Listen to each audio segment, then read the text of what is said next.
এইভাবে একবার তেলাপিয়া মাছের ঝাল করে দেখবেন, বহুত খেতে টেস্ট লাগবে সর্ষে দিয়ে। এই যে মাছগুলো আমরা নিয়ে নিয়েছি, লবণ হলুদ মাখিয়ে নেব। লবণ হলুদ আমাদের মাখানো হয়ে গেছে।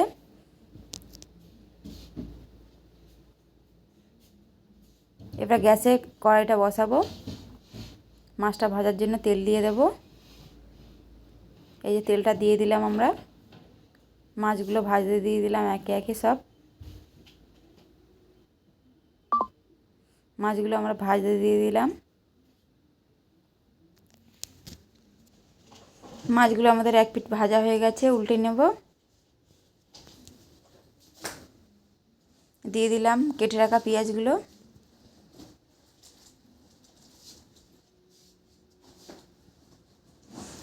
দিয়ে দিলাম চেরা কাঁচা লঙ্কা 2 পিস।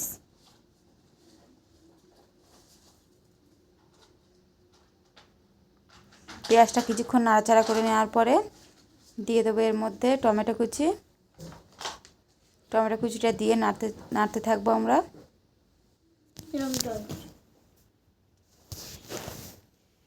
দিয়ে দেবো 1 চামচ লবণ,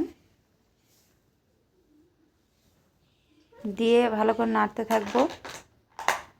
পেঁয়াজটা যতক্ষণ না ভাজা ভাজা হয়ে আসবে নাড়তে থাকবো।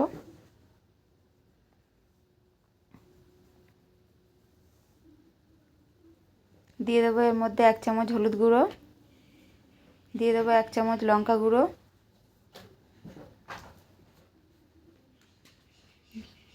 দিয়ে দেবো 1 চামচ জিরে গুঁড়ো,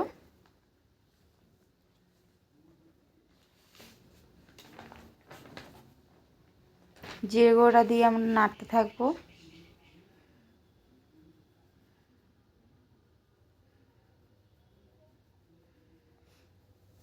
এর মধ্যে দিয়ে দেবো আদা রসুন পেস্ট আর 2 চামচ আদা রসুন পেস্ট আর সর্ষে পেস্ট দিয়ে দেবো। আদা রসুন সর্ষে পেস্টটা দিয়ে দিলাম, দিয়ে নাড়াচাড়া করতে থাকবো কিছুক্ষণ। যেহেতু সর্ষে আর আদা রসুনের পেস্ট দেওয়া আছে, সে কারণে হালকা করে ভাজবো, না হলে তিতো হয়ে যাবে সর্ষে দিয়ে। দিয়ে দিলাম জলটা।